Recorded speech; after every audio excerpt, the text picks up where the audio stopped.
I still remember the day like it was yesterday, the day my own son and daughter-in-law stood in my living room, cold and unmoved, telling me I didn't belong there anymore. "You need to leave," my daughter-in-law said, her voice sharp and unforgiving. "This house isn't yours anymore." I felt my world crumble right there, on the worn-out carpet where my children had once played. How could they turn their backs on me, the person who built this home with my own hands? It wasn't just the words, it was the way they looked at me, like I was some stranger trying to hold on to something that no longer belonged to me. My son didn't say much, he just stood there, avoiding my eyes, like he was waiting for me to disappear quietly. But I wasn't going anywhere, not without a fight. That moment wasn't the start of the pain. No, it was just the breaking point. The truth is, for months I'd been feeling the cold distance growing between us. The subtle jabs disguised as concern, the helpful advice that always came with a catch. Then came the paper's endless documents they pushed me to sign, just some formalities, they said, but I knew better. Something was wrong. The warmth of family had turned into something icy and dangerous. I was scared that I would lose my home, my memories, everything I had worked for. But what hurt the most was the betrayal from the people I trusted most. The people I had given my life to. Little did I know, there was a secret buried deep within the pages of our family history, a secret that would change everything. And it was a secret they never wanted me to find. The people involved in this nightmare were my own blood, my son, my daughter-in-law, and a handful of others who pretended to care but only cared about what they could get. My son, Amir, was once a loving boy, the kind who'd run into my arms after school. But as he grew older, I started noticing changes. He married Aisha, a woman with a sharp tongue and colder eyes, who seemed more interested in my home than in building a family. Aisha was the one who pushed Amir the hardest. She had dreams, and none of them included me staying in the house. She whispered in his ear, planted doubts about my mental sharpness, and made him believe I was holding him back. I watched helplessly as the son I once knew slipped away, replaced by someone I barely recognized. Besides Amir and Aisha, there was my lawyer, Mr. Khan, a kind man who had helped me through years of legal troubles. I trusted him, or so I thought. There were also old friends who checked in from time to time, but even their concern couldn't stop the storm brewing within my family. My house, the place where every birthday, every holiday, every quiet evening was shared, had become a battlefield. The walls held memories of laughter and tears, but now they echoed cold silences and hushed arguments. The very people who once promised to care for me were the same ones who started making plans to take everything away. It started with small things, missed phone calls, forgotten birthdays, excuses to avoid coming home. Then came the real trouble. They brought over a stack of papers, saying I needed to sign them for the good of the family. I didn't want to, but I was tired and confused, and maybe a little scared of what refusing might bring. When I looked at those documents, I had no idea they were slowly stripping away my rights, my ownership, my history. All the years of hard work, of sacrifices, of love threatened by greed and betrayal. I tried to talk to Amir, to reach the son inside him, but every conversation ended with silence or angry words. And Aisha, she seemed to enjoy the power she was gaining. It was like watching my family turn into strangers. From the moment those papers were shoved in front of me, things started to spiral. At first, it was small, subtle signs, the way my son stopped asking about my day, the way Aisha would roll her eyes when I spoke. But those little moments soon turned into harsh words and cold shoulders. One afternoon, I remember sitting in the living room, holding a cup of tea, when Aisha barged in without knocking. She looked at me like I was an obstacle. "Mom, you need to sign these papers," she said flatly, dropping a thick stack of documents on the table. "It's just some formalities for the house, nothing to worry about." I hesitated. Something about her tone didn't sit right with me. "Why now? Why these papers?" I asked softly. She smirked. "Because it's time for you to move on. You're not as young as you used to be. Amir and I want to renovate the house, make it our own." Her words hit me like a punch. "This house is my home," I whispered. "Not anymore," she replied, cold and unyielding. The next few days were filled with tense, awkward conversations. Amir tried to act as a middleman, but it was clear whose side he was on. They pressured me to sign documents giving up my rights, lying about what the papers really meant. Friends and neighbors started noticing the change too. Whispers of greed and family drama spread quietly. Even Mr. Khan, my trusted lawyer, seemed nervous when I spoke to him. "Be careful, ma'am," he warned during one of our meetings. "They might not have your best interests at heart." One evening, I overheard a conversation between Amir and Aisha.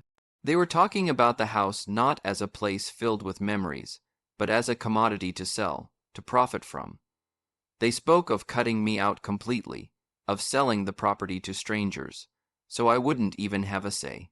I felt betrayed, crushed, and utterly alone. But even in that dark moment, I refused to let them win. I clung to the hope that somewhere in this mess was a way to fight back a truth they hoped I would never uncover. After that letter arrived, I thought maybe, just maybe, help was on the way. But the reality was far more complicated. The pressure to sign away my rights didn't stop. If anything, it grew worse. Amir and Aisha became relentless. Every day, it felt like a new tactic, a new way to break me down. One afternoon, Aisha showed up with a big smile, carrying yet another folder. "This one is the final agreement," she said, like it was some kind of prize. "Once you sign this, everything will be clear, and we can move forward as a family." I looked at her and saw no warmth, only ambition. I knew this was a trap. "What exactly am I signing?" I asked, trying to keep my voice steady. "Oh, just some paperwork to update the ownership," she replied, brushing off my question. "You don't need to worry about the details." I wanted to believe her. I wanted to trust my son. But deep down, I felt the walls closing in. One evening, I sat with Mr. Khan, my lawyer, hoping he could explain the documents in a way I could understand. He leaned back, rubbing his temples, then finally said, "They're asking you to give up your rights to the property. If you sign, you lose everything." My heart sank. Why would Amir and Aisha want that? Mr. Khan's eyes darkened. Money, control. They see the house as a prize, not a home. I felt numb. How had it come to this? How had my family turned against me? But I wasn't ready to give up. I told Mr. Khan to help me protect what was mine. Together, we began digging into every document, every word, searching for any mistake, any loophole that could save me. But Amir and Aisha were always one step ahead. They tried to isolate me from friends and family who might support me. They spread rumors, painting me as unstable, confused, even dangerous. It was a battle of wills, and I was starting to feel exhausted. The conversation with Mr. Khan haunted me for days. I kept replaying his words in my mind. They wanted me out, stripped of my rights, and lied about the inheritance to make it happen. But what exactly were they hiding? What truth had they buried so deep? I decided to confront Amir, hoping to find answers. When I asked him about the will, his face hardened. "Mom, the will was clear." He said, avoiding eye contact, "You don't own the house anymore. It was always meant to go to me and Aisha." "But what about the will Dad left? The one I was told protected my rights." I pressed. He shrugged, as if the past was meaningless. That will was old. Things changed. I realized then that I was being fed lies to cover up their greed. Feeling desperate, I asked Mr. Khan to dig deeper. He agreed but warned me, if they've hidden anything, it won't be easy to find. Days passed in anxious waiting until finally, Mr. Khan called with news that made my heart race. "There's something you need to see: a secret will. It wasn't in the main files, but it's real." I couldn't believe it. A secret will. How had I never known about it? Why had Amir and Aisha kept it from me? When Mr. Khan showed me the document, I felt a surge of hope. The will clearly stated that the house was mine to live in for life, that no one could force me out. It also named me as a significant beneficiary, something they had tried to hide. This revelation was my lifeline, but it also put me in danger. If Amir and Aisha found out I knew, they might act even more ruthlessly. I realized I had to be careful, play my cards right. The battle for my home was far from over, and the stakes were higher than I imagined. After discovering the secret will, I knew I had to be cautious. Amir and Aisha couldn't find out I had this information, so my meetings with Mr. Khan became more frequent and more secretive.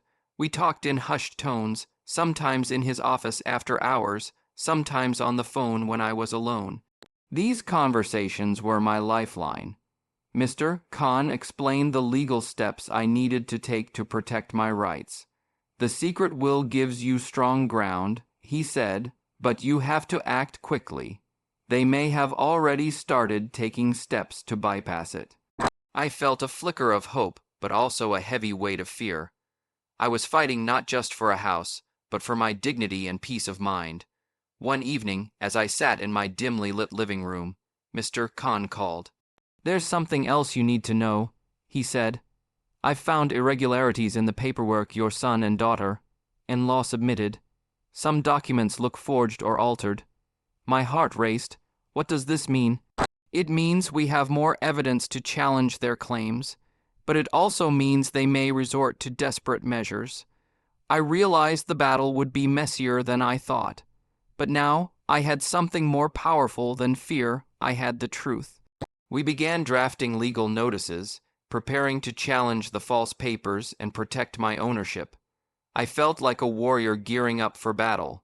But amid all the legal talk and strategies, the hardest part was facing my son. Every time Amir looked at me, I saw shame and guilt, yet he never admitted his part. Aisha, on the other hand, grew colder, more determined to push me out. Through these secret talks with Mr. Khan, I understood one thing clearly. This fight wasn't just about property. It was about respect, about family, about the betrayal that cuts deepest when it comes from those you love. The day I first held the secret will in my hands felt surreal. It was hidden away in an old, dusty file that Mr. Khan uncovered after weeks of searching through my late husband's belongings. As I carefully unfolded the fragile pages, my eyes caught the words that could change everything. The will clearly stated that the house was to remain my home for life. Not only that, but it also named me as a primary beneficiary, protecting my rights to the property against any future claims. It was as if my husband had foreseen the storm brewing within the family and made sure I would never be left without a shelter. Reading those words brought tears to my eyes, a mix of relief, hope, and renewed strength. For so long, I had felt powerless, but now I had something concrete, something they couldn't ignore. But the discovery wasn't without its dangers. If Amir and Aisha caught wind of the will, they would stop at nothing to keep me out. I had to be smart, careful, and patient. Mr. Khan advised me to keep the will's existence a secret while we prepared to challenge the false documents Amir and Aisha had submitted. We began gathering evidence, organizing meetings with other family members who might support me quietly, and planning a legal strategy to reclaim my home. It felt like walking a tightrope, one wrong step, and everything could fall apart. I thought back to the day Amir coldly told me the house wasn't mine anymore. Now I had proof that he was lying, that the house still belonged to me. It was a small victory, but an important one. Yet deep down I wondered, why did my husband hide this will? Why was it never made known to me before? The answers remained a mystery, but one thing was clear: I wasn't alone anymore. After finding the secret will, my next step was to uncover the truth about the property deed, the official document that proved ownership. If the deed was in my name, I could finally claim control. But if Amir and Aisha had already changed it, my fight would be harder than I thought. Mr. Khan and I went to the land registry office, where years of ownership records were kept. I felt a mix of hope and dread as we waited for the documents to arrive. When the deed finally appeared, I scanned it carefully. My name was on the original deed, along with my late husband's. But then came the shock. There was a newer deed, filed just months ago, and it listed Amir and Aisha as the owners. How, when, without my knowledge, Mr. Khan explained, they forged your signature on this new deed, trying to transfer ownership behind your back. My heart sank. I couldn't believe they'd stoop so low. I wanted to scream, to confront them, but I knew that wouldn't help yet. I needed to gather proof, build a case, and expose the fraud legally. This discovery made everything real. This was no longer a family disagreement. It was outright theft, but it also gave me something crucial: leverage. If I could prove the forgery, the court would side with me. As we dug deeper, more irregularities appeared. Fake witnesses, altered dates, and suspicious signatures, all pointing to a calculated plan to steal my home. I felt a mix of anger and sadness. The people I raised, trusted, and loved were trying to erase me. Yet I refused to be invisible. A few days after uncovering the forged deed, a thick envelope arrived from Mr. Khan's office. My hands trembled as I opened it, expecting routine updates, but what I found inside left me stunned. The letter detailed everything: the forgery, the false signatures, the lies Amir and Aisha had spun to take control of the house. Mr. Khan had compiled evidence from the land registry and even found witnesses who could testify against them. But there was more. The letter revealed that they had tried to intimidate people involved, even offering bribes to keep quiet.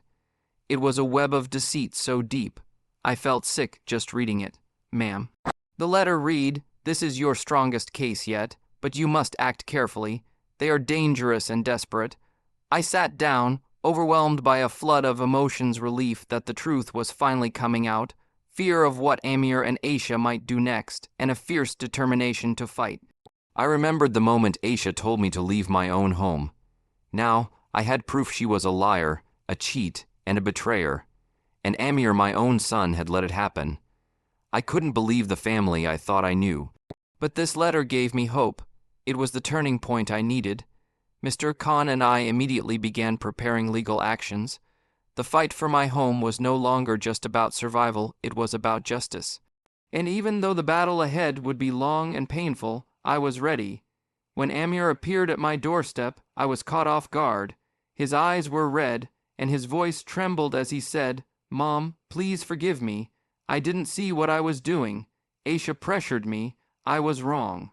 For a moment, I felt the son I once loved, but the hurt ran deep. Despite the pain, I had to focus. The house was still under threat, and I couldn't let emotions cloud my judgment. With Mr. Khan's help, we filed a stay order with the court, which immediately froze all renovations and sales. The house was legally locked. No one could touch it without my permission. That night, I changed the locks myself. I wanted to feel control again, to reclaim my space and my dignity. When Aisha found out, she panicked. I heard her screaming on the lawn, "You don't belong here. This isn't your home anymore." But I stood firm. Amir's face was a mixture of guilt and desperation. "Mom, please," he begged. "Let's fix this. We can be a family again." I looked at him, torn between hope and heartbreak. This was only the beginning, but for the first time in months, I felt a flicker of victory. After reclaiming the house, the atmosphere around us shifted, but not in a good way. Word spread quickly among friends, neighbors, and distant relatives. The facade my son and daughter-in-law had maintained crumbled, revealing their greed and lies for all to see. People who once greeted me with warm smiles now whispered behind their backs. Some pitied me. Others silently judged the family drama unfolding in our home. It was exhausting. Amir finally admitted in a moment of rare honesty that Aisha had pushed him into everything. "She wanted the house, Mom." He confessed, tears streaming down his face. "I was weak. I'm so sorry." Aisha, meanwhile, became more distant and angry, blaming everyone but herself. One afternoon, she broke down in front of a few neighbors, overwhelmed by the consequences of her actions. But her breakdown felt hollow to me, too little, too late. Despite the pain and betrayal, I found some unexpected support. Old friends stood by my side, offering comfort and strength. Even some family members reached out quietly, apologizing for not seeing the truth sooner. Through the fallout, I learned a harsh lesson. When greed enters a family, it can tear it apart. But I also saw that forgiveness and healing were possible, though they take time. Aisha's breakdown was as sudden as it was shocking. One afternoon, as neighbors gathered outside, she crumbled, tears streaming, voice shaking, revealing a side of her I'd never seen before. "I never meant for it to go this far," she sobbed. "I just wanted a better life. I didn't want to hurt anyone." Her words hung in the air, raw and desperate. Watching her unravel was painful, but it didn't erase the damage she had done. The house, once a place of love, had become a battlefield, and her greed had been the spark. Amir stood beside her, conflicted and ashamed, silently begging for forgiveness that wouldn't come easily. I could see the weight of guilt crushing him too. That day, I realized something important beneath the bitterness and betrayal. There were broken people. People driven by fear, ambition, and pain. It didn't excuse their actions, but it gave me a sliver of understanding. As the dust began to settle, I knew the journey toward healing would be long not just for me, but for all of us. Trust shattered so deeply doesn't mend overnight. But one thing was certain. I had reclaimed my home and my dignity, and no amount of greed could ever take that away. After everything, the silence that filled my home was different. It wasn't cold or empty, it was a space for healing. The betrayal I had endured left scars, but it also opened a door for growth I never expected. At first, anger was my closest companion. I replayed every harsh word, every lie, every moment I was pushed aside. But slowly, I realized that holding on to anger only hurt me more. I needed to find a way to heal, to forgive, not for their sake, but for mine. Forgiveness didn't mean forgetting or excusing what happened. It meant releasing the weight of bitterness so I could move forward. I spent hours reflecting, writing in journals, and talking to close friends who reminded me of my worth. I also learned to set boundaries. Love doesn't mean letting others walk over you. Respect had to be mutual. Reconnecting with Amir was difficult. Trust doesn't rebuild overnight. But when he showed genuine remorse, I chose to listen. Healing is a process, messy and slow but possible when both sides are willing. Through it all, I discovered strength I never knew I had. I wasn't just a victim of betrayal, I was a survivor.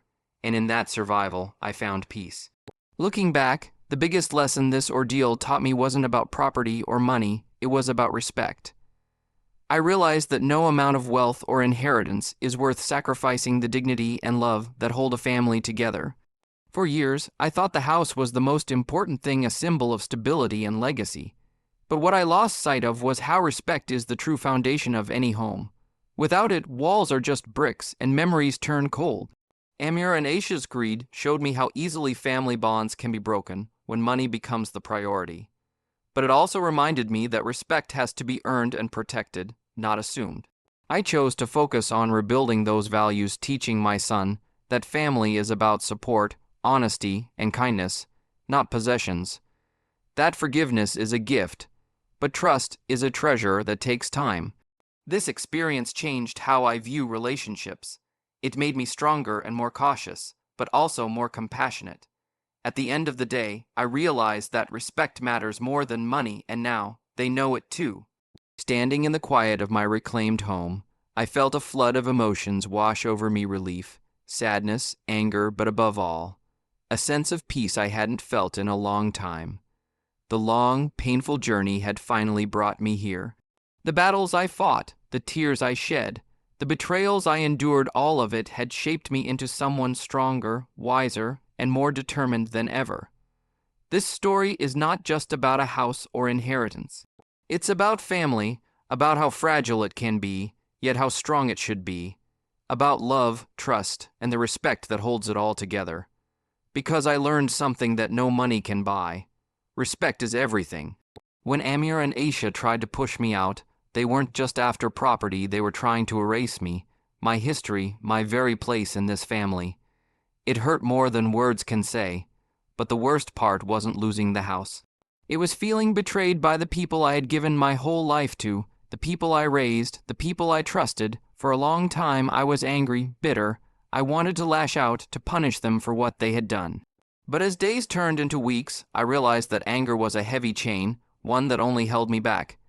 If I wanted peace, I needed to let go of the bitterness, not for their sake, but for mine.